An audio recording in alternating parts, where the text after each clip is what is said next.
그 후에 예수께서 디베레아 호수에서 또 제자들에게 자기를 나타내셨으니 나타내신 일은 이러하니라. 시몬 베드로와 디두모라는 도마와 갈릴리 가나 사람 나다나엘과 세베대 아들들과 또 다른 제자 둘이 함께 있더니 시몬 베드로가 나는 물고기 잡으러 가노라 하니 그들이 우리도 함께 가겠다 하고 나가서 배에 올랐으나 그날 밤에 아무것도 잡지 못하였더니 날이 새어갈 때 예수께서 바닷가에 서셨으나 제자들이 예수신 줄 알지 못하는지라. 예수께서 이르시되 얘들아 너희에게 고기가 있느냐 대답하되 없나이다. 이르시되 그물을 배 오른편에 던지라 그리하면 잡으리라 하시니 이에 던졌더니 물고기가 많아 그물을 들 수 없더라. 예수께서 사랑하시는 그 제자가 베드로에게 이르되 주님이시라 하니 시몬 베드로가 벗고 있다가 주님이라 하는 말을 듣고 겉옷을 두른 후에 바다로 뛰어내리더라. 다른 제자들은 육지에서 거리가 불과 한 50칸쯤 되므로 작은 배를 타고 물고기 든 그물을 끌고 와서 육지에 올라보니 숯불이 있는데 그 위에 생선이 놓였고 떡도 있더라. 예수께서 이르시되 지금 잡은 생선을 좀 가져오라 하시니 시몬 베드로가 올라가서 그물을 육지에 끌어올리니 가득히 찬 큰 물고기가 153마리라. 이같이 많으나 그물이 찢어지지 아니하였더라. 예수께서 이르시되 와서 조반을 먹으라 하시니 제자들이 주님이신 줄 아는 고로 당신이 누구냐 감히 묻는 자가 없더라. 예수께서 가셔서 떡을 가져다가 그들에게 주시고 생선도 그와 같이 하시니라. 이것은 예수께서 죽은 자 가운데서 살아나신 후에 세 번째로 제자들에게 나타나신 것이라. 아멘. 예수님은 십자가에 죽으셨지만 사흘 만에 부활하신 것을 믿습니다. 이처럼 부활하신 예수님께서 제자들에게 여러 번 나타나셨는데요. 오늘 특별히 갈릴리 바다에서 이제 고기를 잡고 있던 제자들을 예수님께서 찾아오셨습니다. 그때 예수님의 제자들은 밤새 그물을 내려서 고기를 잡으려고 애를 썼습니다마는 이상하게도 한 마리도 잡지 못한 채로 동이 트는 새벽을 맞이하게 되었습니다. 그래서 모두가 피곤하고 허탈한 그런 상태였습니다. 그런데 그때 바닷가에서 어떤 사람이 얘들아 너에게 고기가 있느냐라고 물었습니다. 그러자 제자들이 없나이다 라고 대답을 했습니다. 그러자 그물을 배 오른편에 던지라 그리하면 잡으리라 이렇게 외쳤습니다. 그 말을 듣고서 제자들이 바로 그물을 배 오른편에 던졌더니 신기하게도 밤새 한 마리도 잡히지 않았던 그 자리에서 그물을 들 수 없을 정도로 큰 물고기를 많이 잡게 되었습니다. 나중에 올라와서 보니까 큰 물고기가 153마리, 모나미 볼펜에 153이라는 숫자가 써 있는데 바로 이것은 아주 큰 그런 물고기, 아주 잘 되는 그러한 것을 상징을 하는 숫자지요. 그러자 예수님께서 사랑하시는 요한이 베드로에게 주님이시다 이렇게 큰 소리로 외쳤습니다. 그러자 베드로가 그 말을 듣고 벗고 있던 겉옷을 두른 후에 바다로 그냥 철썩 뛰어내려가지고 예수님에게 막 달려나갔습니다. 물론 얕은 물가에서 달려나갔던 것이죠. 그런 사이에 다른 제자들은 작은 배를 타고 이제 물고기 든 그물을 끌고 해변가로 왔습니다. 예수님께서는 부활하신 이후에 세상에 40일 계시면서 제자들을 여러 차례 찾아오셔서 만나 주셨는데요.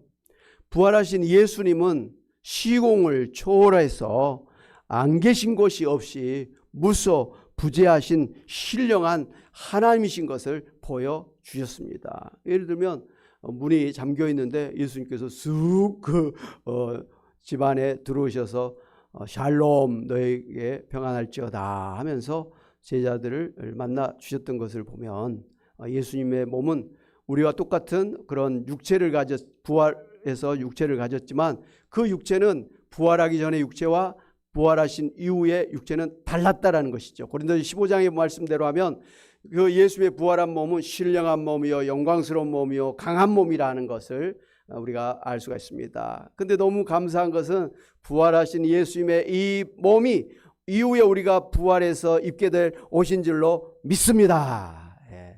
신기한 일이죠. 지금은 힘들면 피곤하고 또 조금 하면 병이 들고 또 늙고 허리 부러지고 그러다가 또 그냥 죽지 않습니까? 그런데 부활한 몸을 입었을 때는 피곤도 없고 늙지도 아니하고 병들지도 아니하고 죽지도 아니하는 영광스러운 영원한 몸으로 살게 될 줄로 믿습니다. 할렐루야. 그래서 제자들이 어디에서 무엇을 하고 있는지 어떤 어려움에 처해 있는지를 다 부활하신 예수님은 알고 계셨습니다. 그렇기 때문에 지금 갈릴리 바다에서 밤새 물고기를 잡았지만 한 마리도 잡지 못해서 허탈해하고 정말 낙심하고 무기력한 가운데 있는 제자들을 아시고 찾아오셨던 것입니다. 그리고 제자들에게 배 오른편에 그물을 던지면 물고기를 잡게 될 것이라고 말씀하셨던 것입니다. 과연 예수님의 말씀대로 제자들이 순종하여 배 오른편에 그물을 던졌더니 그물이 찢어질 정도로 큰 물고기를 가득 잡게 되는 기적이 일어난 것입니다. 이렇게 예수님께서 큰 물고기를 가득 잡게 하시는 기적을 일으키시는 것을 보고서 베드로는 그가 처음 예수님을 만났던 때를 기억을 했습니다. 누가복음 5장에 보면 베드로가 그날도 갈릴리 바다에서 밤새 물고기를 잡으려고 수고를 많이 했습니다마는 아침에 새벽에 텅 빈 그물만 걷어올리고서 무기력하고 지친 모습으로 상심한 마음으로 그물을 씻고 있었습니다. 그때 베드로를 처음 만난 예수님께서 깊은 바다에 가서 그물을 내리라, 그렇게 아주 권위 있는 그런 목소리로 말씀을 하셨습니다. 그래서 베드로가 제가 평생 이 갈릴리 바다에서 어부로 잔뼈가 굵은 사람이지만 주의 말씀에 의지해서 제가 깊은 곳에 가서 그물을 내리도록 하겠습니다 하면서 바로 가서 정말 깊은 곳에 가서 그물을 내렸더니 그 그물이 찢어질 정도로 많은 그런 고기를 잡았습니다. 그래서 다른 배를 불러가지고 두 배가 같이 그 물고기 든 그물을 끌고 올 정도로 그렇게 많은 물고기를 잡게 되었던 것입니다. 그때 이 갈릴리 바다에서 평생을 어부로 지냈던 베드로는 그 시간에 그 새벽에 깊은 곳에 가서 그물을 내리면 물고기가 없다는 것을 너무나 잘 알고 있었습니다. 그럼에도 불구하고 예수님의 말씀대로 그곳에서 그물을 내렸더니 그 많은 물고기, 지금까지 한 번도 경험해 못했던 아주 풍성한 많은 물고기를 잡게 되면서 그는 예수님이 보통 사람이 아니다라는 것을 알았습니다. 그리고 그는 예수님 앞에, 예수님의 무릎 앞에 엎드려 가지고 주여 저를 떠나소서, 저는 죄인으로소이다, 이렇게 하면서 예수님 앞에 자기의 죄를 자복하고 통해 회개하면서 예수님을 갖다가 믿었던 것입니다. 그가 예수님을 일컬어서 주님이라고 호칭한 데서부터, 그리고 예수님이 발 앞에 엎드려 가지고 저를 떠나소서, 저는 죄인으로소이다, 이렇게 고백한 것을 볼 때 그는 예수님이 이 세상을 구원하러 오신 구원자인 것을 믿었다는 것을 우리가 알 수가 있습니다. 예수님은 우리를 구원하시기 위해 세상에 오신 분입니다. 죄인된 우리를 구원하시기 위해서 오신 예수님이기 때문에 죄인된 우리는 예수님 앞에 우리의 죄를 고백하는 것입니다. 그래서 우리가 예수 믿고 구원받을 때 첫 번째 하는 일이 뭡니까? 자신의 죄를 회개하는 거예요. 많은 사람들이 예수님을 믿을 때 막 그렇게 회개를 한다 그래요. 막 콧물 눈물 흘리면서 막 자기의 죄를 막 회개한다 그래요. 물론 그런 거 없이 예수님을 믿는 성도들도 있습니다만은, 그러다가 뭐 부흥회랄지 아니면 뭐 금식기도원에 갔던데 근데 기독굴에 간다든지 산기도를 하면서 그 많은 그런 체험을 한다고 합니다. 막 기도를 하는데 회개하러 간 건 아니에요. 근데 기도를 하는데 갑자기 막 자신의 죄가 생각이 되어지고 어렸을 때부터 지금까지 지은 죄가 막 그냥 필름 지나가듯이 샥 하면서 막 너무 선명하게 자신의 죄가 깨닫게 되는 것입니다. 그러니까 자기도 놀란 마음으로 막 죄를 고백하고 회개하면서 눈물로 통해 자복하는 그런 시간들을 갖습니다. 바로 그것은 죄인들을 구원하러 오신 예수님 만났을 때, 빛이신 예수님 앞에 섰을 때, 진리이신 예수님 앞에 섰을 때 죄를 지은 사람은 자기의 죄를 깨닫게 되는 거예요. 근데 자기의 죄를 깨닫게 되면 아이고 제가 잘못했습니다, 용서해 주십시오, 이렇게 하는 거예요. 예수님이 오셨는데, 빛이신 예수님, 진리의 예수님이 오셨는데도 예수님 보고 멀뚱멀뚱 보고 있어. 회개하질 않아. 그 사람은 예수님이 빛이신 것을, 예수님이 하나님이신 것을, 예수님이 구원자이신 것을, 예수님이 죄인을 심판하시는 심판 주신 것을 모르기 때문에 멀뚱멀뚱 쳐다만 보고 있는 거예요. 그러나 예수님이 구원자이신 것을 아는 사람은 자기의 죄가 깨달아져서 그 예수님 앞에 통해 자복하고 회개하게 돼 있다는 것이죠. 만약에 여러분 가운데 예수님 내가 믿는데 나는 한 번도 예수님 앞에 막 죄를 회개한 적이 없어, 그냥 나 예수님 믿으면 구원받는다고 해서 나는 예수 믿고 그냥 날마다 교회 와서 예배 드려, 그러면 되는 거 아닌가 하는 분이 계시다고 한다면 자신의 신앙을 한번 돌이켜 볼 필요가 있어요. 나는 예수 믿기는 믿는데 예수님이 나에게는 어떤 분이시지? 그리고 예수님이 내 앞에 계시다고 한다면 나는 그 예수님 앞에 어떻게 해야 되지? 한번 진지하게 자신을 예수님 앞에서 돌이켜볼 필요가 있습니다. 어떤 사람은 예수 믿자마자 믿을 때 바로 그런 회개하는 역사가 있는가 하면, 어떤 사람들도 예수 믿다가 한참 뒤에 어려서부터 믿었는데 나중에 노인이 돼서 회개하는 사람도 있다는 거예요. 물론 어려서 믿는 게 잘못된 믿음이 아니에요. 믿음이에요. 여러분, 아이들이 태어나서 엄마 젖을 빨고 뭐 이렇게 합니다마는 그 애들이 뭐 엄마인 줄 제대로 알겠어요? 옆에 있는 남자가 아빠인 줄 알겠어요? 엄마란 말도 못하고 아빠란 말도 못하잖아요. 뭘 몰라. 그냥 배고프니까 그냥 입에 뭐 들어오니까 빠는 거예요. 뭘 몰라요. 근데도 태어난 아이 아닙니까? 근데 그 아이가 이제 자라나게 되면, 때가 되면 다 엄마 아빠 알고 엄마 아빠 부르고 또 그렇게 하는 것 아니겠습니까?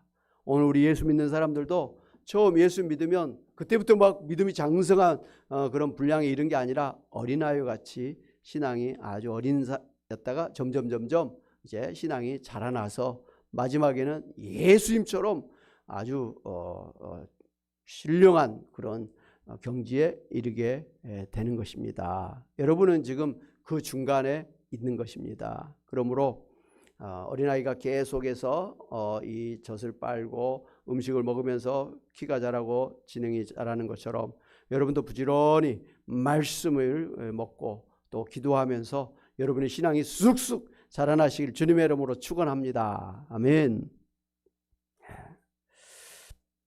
베드로가 이처럼 예수님을 그 순간에 나의 구원자로 믿고 고백을 했던 것입니다. 그 뒤로 베드로가 또 예수님을 제대로 믿었단 말이 없어요. 이때 바로 첫 번째로 예수님을 믿어버렸던 것을 볼 수가 있어요. 베드로가 예수님에게 말했던 것처럼 원래 그 시간에 그 깊은 바다에 물고기 떼가 없는 게 사실입니다. 그런데 예수님께서 기적적으로 물고기 떼들을 그 시간에 그 깊은 바다에 몰려오게 하셔서 베드로가 잡도록 하셨다고 신학자들이 그렇게 말하고 있습니다. 왜? 그걸 통해서 베드로가 예수님을 믿고 예수님 구원을 받고 예수님의 제자가 되도록 하려고 하시는 하나님의 섭리라는 것이에요. 하나님은 예수님은 얼마든지 저쪽에 있는 물고기들을 이쪽으로 다 땡겨와 가지고 베드로 그물에 다 잡히도록 하실 수 있는 분이시잖아요. 물론 여기에 있는 물고기를 다 쫓아버려 가지고 한 마리도 잡지 못하게 하시는 분일 수도 있어요. 어쨌든 예수님은 이 베드로에게 찾아오셔서 기적을 베풀어 주셨어요. 그 기적을 보면서 베드로는 예수님이 구원자인 것을 표적으로 그렇게 알고 믿었다라는 것이죠. 사랑하는 여러분, 이처럼 세상을 구원하러 오신 예수님께서 처음 제자들을 만나실 때도 저들의 빈 그물이 찢어질 정도로 풍성한 고기를 잡도록 해 주셨습니다. 그런데 부활하신 후에 예수님께서 다시 제자들을 찾아오셨을 때도 그들의 빈 그물을 큰 물고기로 가득 차도록 채워주신 분이심을 우리가 알 수가 있습니다. 할렐루야! 그렇습니다. 예수님은 우리의 영혼을 구원하실 뿐만 아니라 오늘 우리의 먹고 사는 그런 문제의 고충을 아시고 오히려 풍성케 채워주시는 우리의 주님이심을 알아야 됩니다. 예수님은 2만 명이 넘는 군중들이 배고파 하시는 것을 아시고 저들을 위해서 5병 2어와 이어서 7병 2어의 그러한 기적을 연속적으로 일으켜 주셔서 저들이 먹고도 12바구니 그리고 7광줄이 남을 정도로 넘치도록 베풀어 주셨습니다. 성경을 자세히 보면 저들이 원 없이 배부르게, 우리말로 배 터지게 먹고도 이렇게 남게 되었다라는 것을 우리가 알 수가 있습니다. 더구나 부활하신 주님께서 갈릴리 바다에서 지금 오늘 제자들을 만나셨을 때 저들을 위해서 미리 숯불을 준비해 놓고 거기에 또 떡과 또 생선을 이렇게 굽고 계셨습니다. 그리고 이제 제자들이 찾아왔을 때 그들의 몸을 녹이도록 그렇게 하셨고 그들의 밤새 배고픈 배를 채우도록 생선과 구운 떡을 이렇게 먹도록 그렇게 해 주셨습니다. 물론 예수님도 제자들과 함께 떡을 잡수고 또 고기를 잡수셨습니다. 그 말은 부활하신 예수님의 몸은 그냥 허상이 아니라 영이 아니라 우리의 육체와 같은 그런 실제로 뼈와 살이 있는 뭘 잡수면 소화시키는 그러한 육체를 가지신 예수님이란 걸 지금 보여주신 것입니다. 할렐루야. 여러분, 예수님이 이 세상에 인간으로 오셨지 않습니까? 그런데 실제로 우리와 똑같은 그런 인간의 몸을 입고 태어나셨잖아요. 그리고 33년 똑같이 우리와 똑같이 피곤할 때는 주무시고 배고플 때는 이렇게 또 하시고 화장실에 가시고 이러면서 예수님 우리와 똑같이 그렇게 육체를 입고 사셨어요. 그리고 십자가에 이제 못 박혀 죽으실 때 그때도 예수님은 우리와 똑같은 몸으로 고통을 당하시면서 죽으셨단 말씀이에요. 그리고 40일 부활하신 몸으로 제자들과 함께 세상에 계실 동안에도 똑같이 살과 뼈가 있는 피가 있는 그러한 육체를 입으시고 이 세상에 사셨고 또 제자들이 보는 가운데 승천하실 때에도 육체로 입은 그런 몸으로 승천하셨고 또 육체로 이렇게 입고 승천하신 예수님은 이제 재림하실 때 다시 오실 때도 그 부활하신 몸을 입고 이 세상에 오신다고 그렇게 성경은 분명하게 말씀을 해 주셨습니다. 이게 굉장히 중요해요. 초대교회는 영지주의라는 게 있었어요. 이 하나님은 선하시고 인간의 육체 물질은 악한 것이다. 그래서 이렇게 물질과 어떤 그 하나님 영을 이렇게 나눠 가지고 영은 신령하고 선한 것이고 물질적이고 육신적인 것은 죄악된 것이다, 더러운 것이다, 이렇게 구별하고 있었습니다. 그런데 거룩하신 하나님이, 선이신 하나님이, 영이신 하나님이 어떻게 더럽고 악한 그런 인간의 몸을 입을 수가 있느냐? 그러므로 예수님의 그 보이는 몸은 진짜 몸이 아니라 그냥 우리 눈에 육체로 보일 뿐이다. 그런 주장을 했었습니다. 예수님이 육체로 오신 거, 육체로 십자가에 죽으시고 육체로 부활하시고 육체로 승천하시고 육체로 재림하시는 것을 부정하는 거예요. 예수님은 하나님이시면서 동시에 참 인간의 몸을 입고 이 세상에 오셨고 사셨고 죽으셨고 부활하시고 승천하셨고 재림하신다는 사실이에요.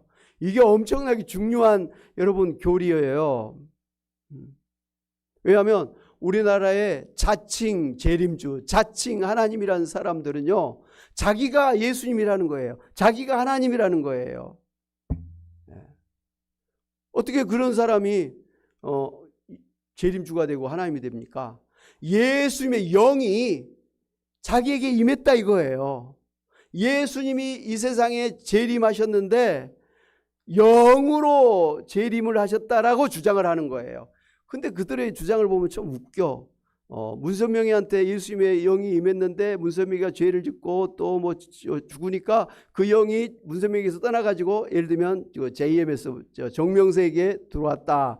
또 정명석이가 이제 또 죄 짓고 죽으면 그 영이 또 다음 후계자한테 또 그 영이 영으로 예수님이 왔다 갔다 하신다고 그렇게 다 주장을 하는 거예요. 우리나라에 다 이단들이 다 그렇게 주장을 하고 있어요. 잘못된 거예요. 성경 분명하게 육체로 오신 예수님, 육체로 죽으신 예수님, 육체로 부활하신 예수님, 육체로 승천하신 예수님, 육체로 재림하시는 예수님. 예수님 영으로 오신 게 아니라 육체를 입고 오신다고요. 모든 사람들이 승천하실 때 예수님을 바라봤던 것처럼 재림하신 예수님을 모든 사람들이 볼 수 있도록 그렇게 재림하신다는 거예요. 여호와 증인도 마찬가지예요. 여호와 증인도 1914년에 예수님이 이 세상에 재림하셨다고 그렇게 주장하지 않습니까?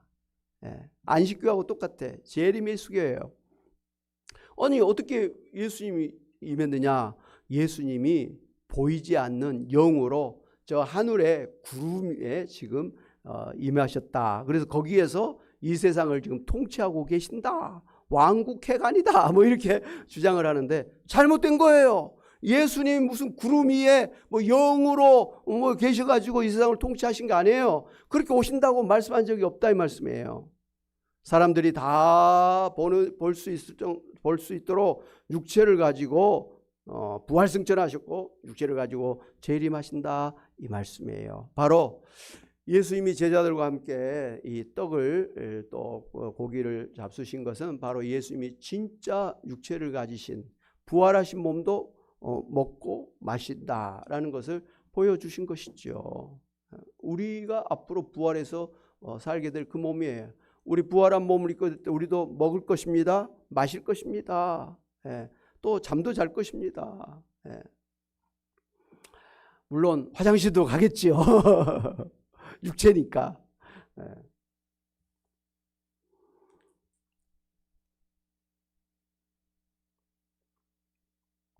그렇습니다. 예수님은 요한복음 6장 35절에서 나는 생명의 떡이니 내게 오는 자는 결코 줄이지 아니할 터이요 나를 믿는 자는 영원히 목마르지 아니하리라 하시면서 예수님은 우리에게 결코 줄이지 아니하고 또 영원히 목마르지 않도록 생명의 떡을 주시고 영생수를 주시겠다고 말씀을 해 주셨습니다.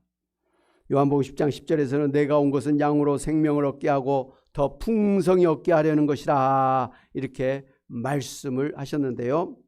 마찬가지로 우리로 하여금 구원과 영생을 받게 하실 뿐만 아니라 오늘 우리가 이 세상에 사는 동안에 우리의 먹고 마시고 입고 사는 것을 아시고 그 때문에 걱정하지 않도록 부족함이 없도록 베풀어 주시되 넘치도록 풍성하게 베풀어 주시는 우리의 주님이시다 이렇게 말씀을 해 주셨습니다. 사랑하는 여러분, 일찍이 하나님께서는 구약시대에 출애굽한 이스라엘 백성들이 광야를 40년간 지나갈 때에 매일 하늘에서 아침에는 만나가 저녁에는 메추라기를 이렇게 내려주셔서 한 사람도 배고프지 않도록 다 먹여주셨습니다. 그리고 옷이 헤어지지 않도록 신발이 닳지 않도록 특별한 그런 섭리로 그렇게 지켜주셔서 그들이 광야를 큰 어려움 없이 지나가게 했던 것이죠.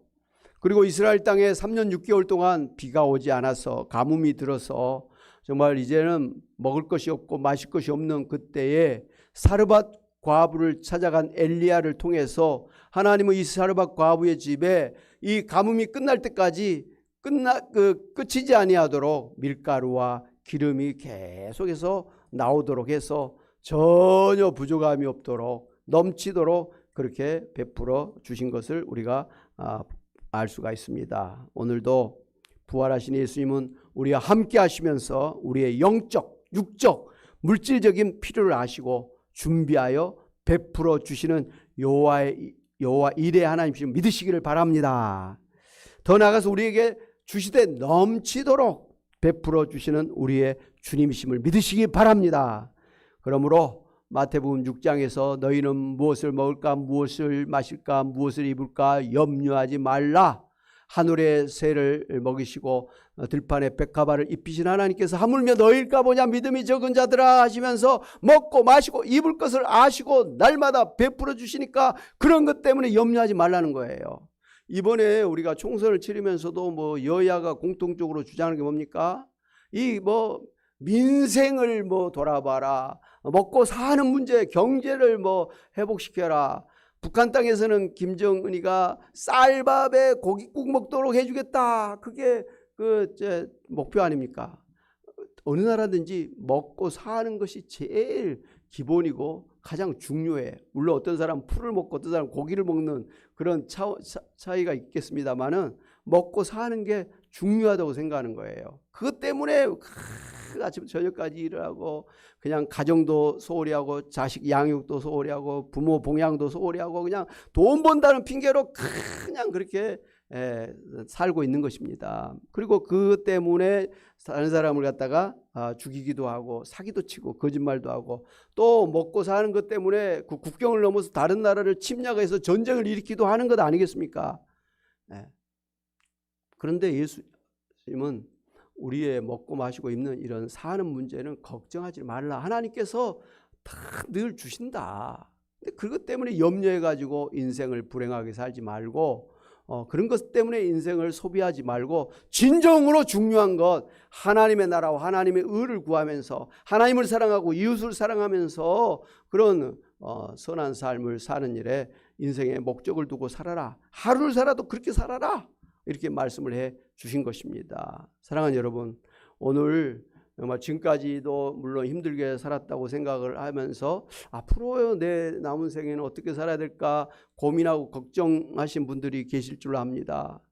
또 젊은 또 성도들은 사업을 하는데 이게 잘 돼야 될 텐데 노심초사하면서 항상 아침에 일어나서도 그냥 걱정을 하면서 하루를 시작하고 마칠 때는 또 그냥 지친 몸으로 와가지고 또 그렇게 하고 날마다 이런 생활을 할 수가 있는데 무엇을 하든지 큰 사업을 하든지 작은 일을 하든지 간에 하나님께서 반드시 먹고 살게 하실 줄로 믿고 여러분 욕심 부릴 것도 없고 걱정할 것도 없이 최선을 다해서 여러분의 일을 잘 감당하시기를 바랍니다.